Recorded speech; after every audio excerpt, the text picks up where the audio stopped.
With no alternative accommodation, many councils are desperately trying to remedy the defects in their system-built housing stock so that their tenants can go on living in them.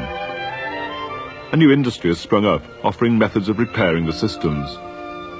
Tower blocks hundreds of feet high are being completely recovered or reclad in new materials, guaranteed to prevent rain reaching the joints. The only way that you can repair the present industrialised systems is by the use of other untried and untested remedial works. And we already have evidence of some of those repair systems failing because they've been inadequately researched and evaluated. What sort of risks do you think there are from using systems that haven't been appraised properly? Well, to take a very obvious one, there's the fire risk, and I think it's absolutely essential that anything that is being placed on or around existing blocks should be considered very carefully in relation to a serious fire.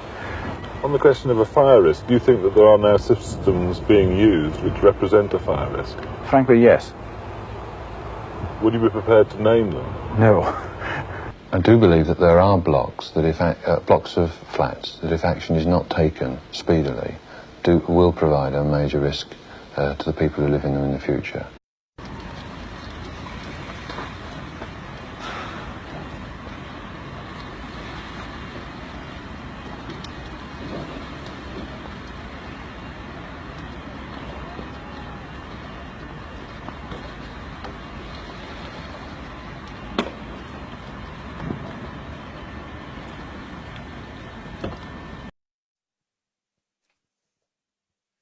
Let's just talk now then to Pilgrim Tucker, who's a community organiser here in this part of London. And Pilgrim, we know there's some real anger here, and you've worked here for a long time, and there were, we know, a lot of resident concerns about the refurbishment at Grenfell Tower. Yeah, very, very valid concerns and problems prior to the refurbishment.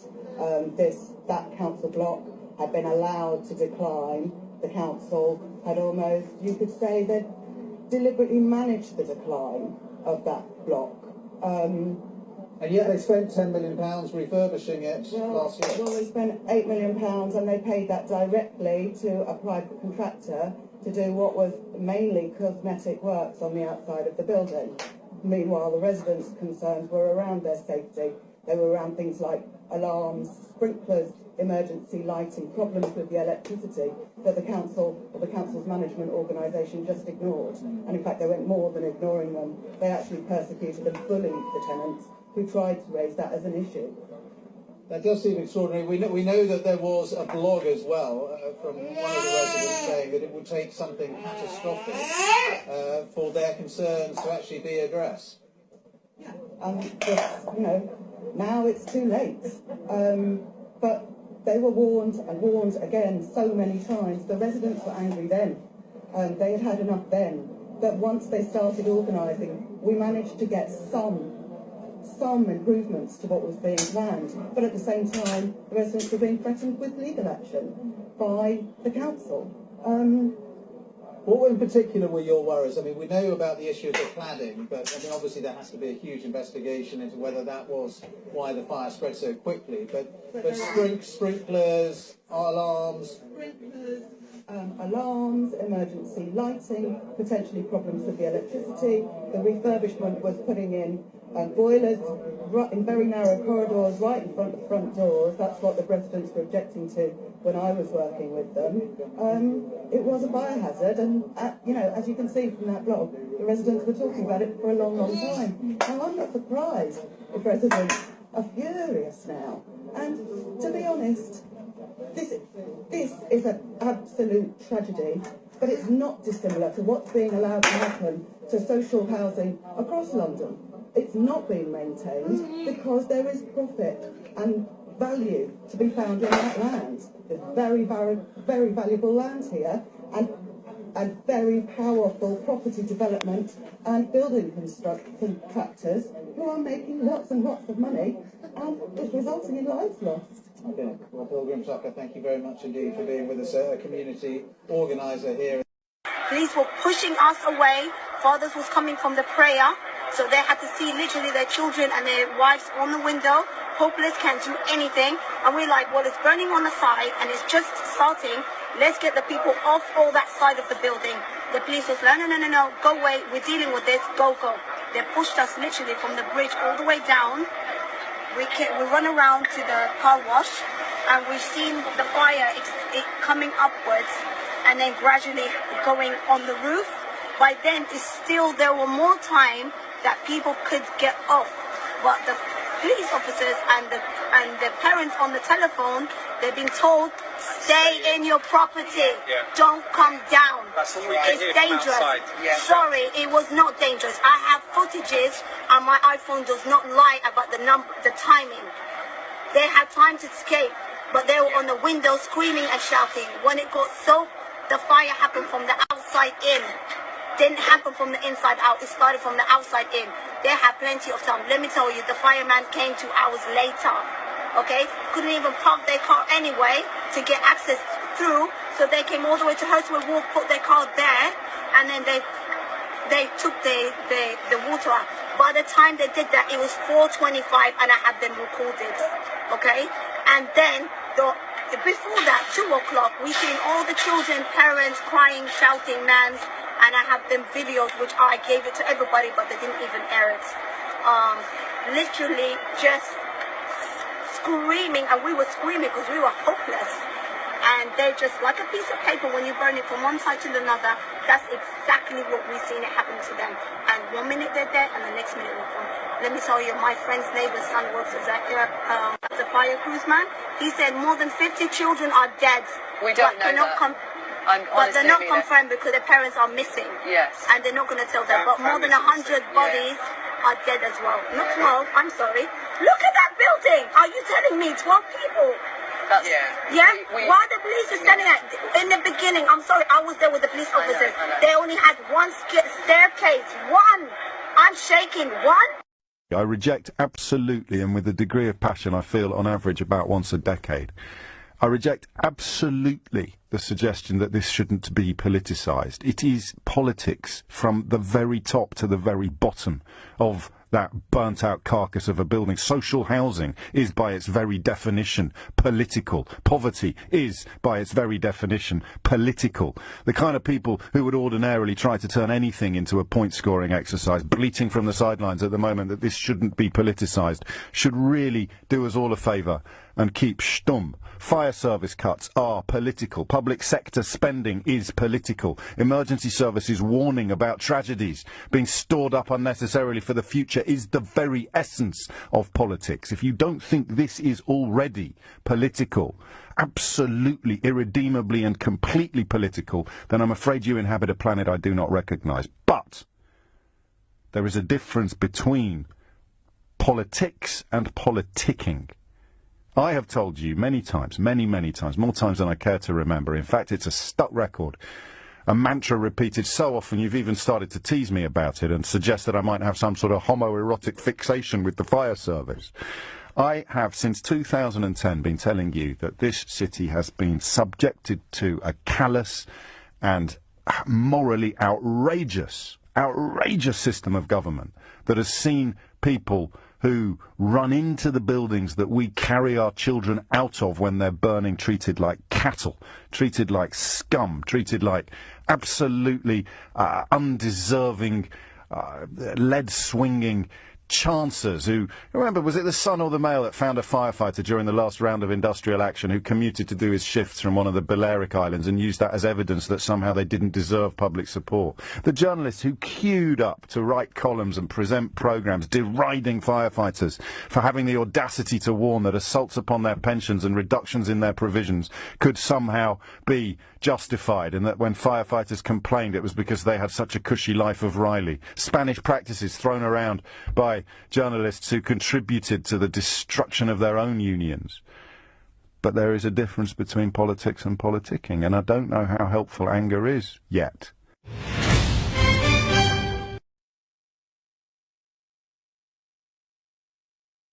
I am going to be joined now by the singer Lily Allen.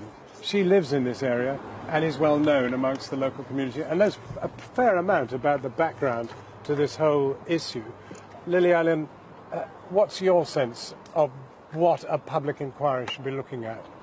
Well, I think that there needs to be questions answered about fire regulations and why, you know, a bill that was meant to be passed was voted against by 312 Tory Conservative MPs, 80 of which I hear are landlords. There has to be a conflict of interest there, and that needs to be investigated. I think. You think basically the property involvement of MPs, particularly Conservative MPs, affects their judgment on what should be done? That's what's being said here on the ground. I think there's a lot of anger here towards the council, how they've dealt with people's concerns building up to this event, and how they've dealt with things after the event as well. A lot of the people I've spoken to draw attention to the reality that this is the richest borough in Britain, possibly in the world. After all, you have Chelsea down there, and you have clearly Kensington, North Kensington here. Holland Park. I mean, they're some of the most expensive properties on planet Earth. But you live here. Do you sense that there is any attempt at all to bind these two societies together? No, not really. I think that actually the council tends to try and drive people apart slightly here. I think, you know, so many community centres have been closed down, you know, pubs have been closed down and made into, you know, posh gastro pubs and housing for rich people. People are encouraged not to congregate and discuss what's happening in this area. They're not encouraged to have a community spirit, but look what happens when something like this happens.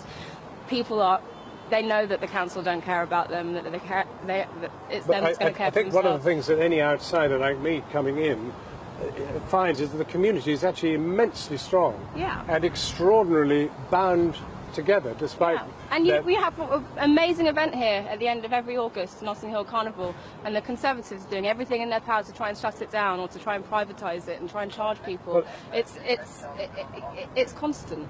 But then on the other hand, I suppose people looking at it may say, well, she's probably pretty well off. I guess she lives in a nice house and all the rest of it. I do now, because I've had a lot of money, but I didn't used to when I grew up around here. Really? So how would you see it might be possible to bring a little more reality into these people's lives, particularly in Chelsea? Well, I think, first of all, if we're talking about reality into these people's lives, I think that what people would really like is a more honest count of how many people have actually died in this event, how many people have been killed, and you know, I think that the humanitarian effort on the ground here, the volunteering, which is being led by community leaders and volunteers, it's not being led by the council. It's being run by the people of this community, and it is chaotic. They don't have any experience with it, and I think that it's actually playing into the hands of the government, because once these people's hope turns to anger, they've got a real problem on their hands, and that is what I feel like the government are trying to micromanage people's grieving here. That's what's happening. I've never in my entire life seen an event like this where the death count has been downplayed by the mainstream media. 17, I'm sorry, but I'm hearing from people that the figure is much closer to 150, and that many of those people are children. In thanking you, I'm bound to say that the difficulty is that those are off-the-record numbers that I've been given from policemen and from firemen. I'm also aware of it, and I actually said at the beginning of the programme that the death toll is likely to mount very considerably. So why is that not coming out now? I don't understand. The difficulty is that they have to identify bodies, and there can be very little left in this building, and that's the difficulty. I appreciate that, but these are families, and when you have to identify a body, you report it to the next of kin. There are no next of kin. Lily Allen, thank you very, very much. Sophie Cann acted as lawyer for the residents group of the Lacanal house fire in 2009, in which 6 people died. She's here in the studio. Good evening, Sophie Cann. When you saw that fire last night, it must have brought back awful memories. It did, and questions have to be asked as to how, after a very detailed inquest and narrative verdicts and a Rule 43 report to the government, why this could happen again. Is the right way a public inquiry? That's not the right way. The right way is inquests.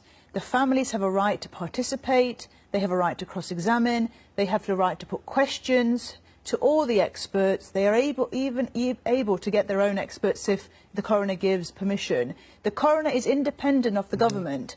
In a public inquiry, it is very much government-led. And I'm right in saying there's absolutely no way that any resident, any family member can take part and ask questions in a public inquiry? Not in a public inquiry. There's a very limited rules. in public inquiries. It is very much government-led, government-controlled, government outcome. Do you think this was avoidable?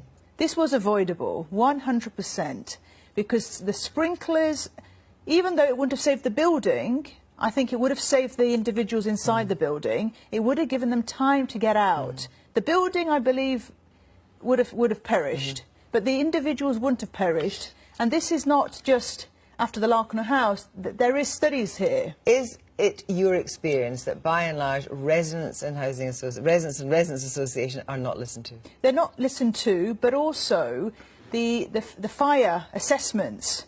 We have to look at the fire assessments, because here there is a fire issue as well. It's not just the council we need to look at.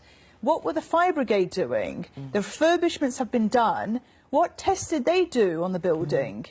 But these are questions, as you say, that the residents will not be able to ask anyone in the public inquiry. In your view, is this a kind of unintended consequence of the public inquiry, or do you think it's an absolutely worked out position that if the government goes for a public inquiry and not an inquest, they will be not subject to the same scrutiny? Yes, that is correct. Because in an inquest, they lose control of what a jury verdict will do.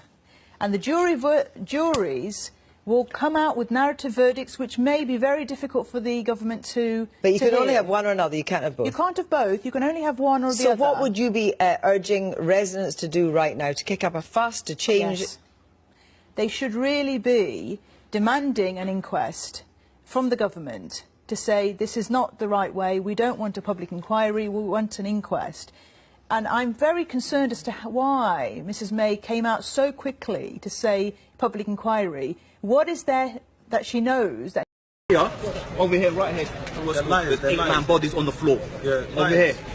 9 bodies. So what they done? Look, they closed that bit up there. They're hiding stuff, bro. They're hiding stuff. You know why? I've got a friend who works for the fire brigade here in Ladbroke Grove, yeah?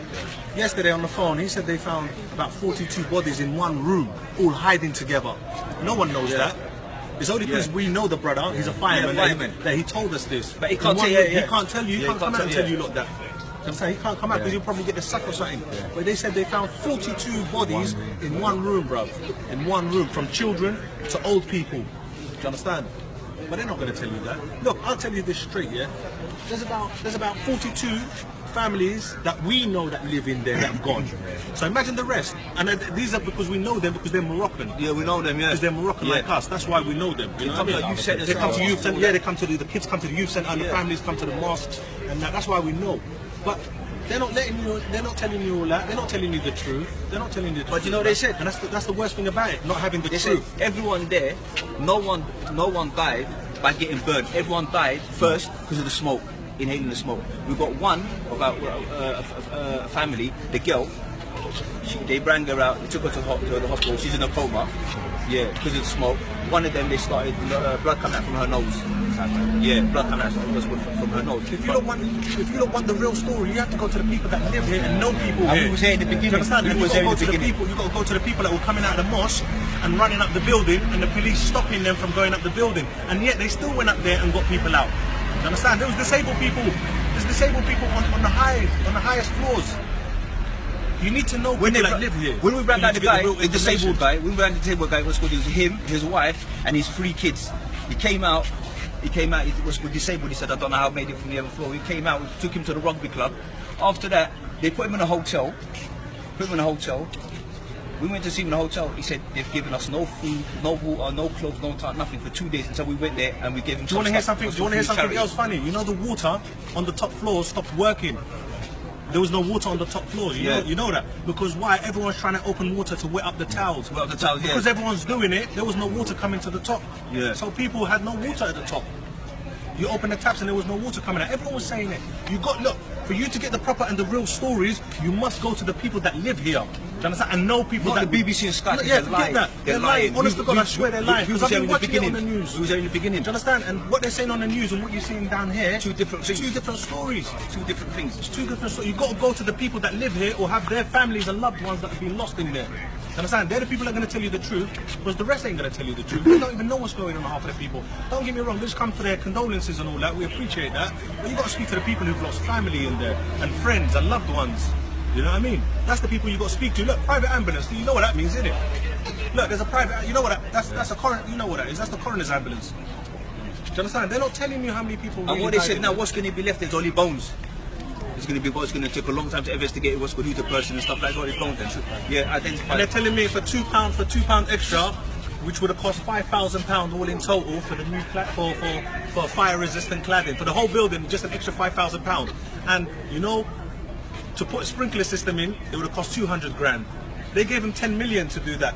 So, and they only spent 8 million or something like that. So where's the 2 million go? Someone's pocket.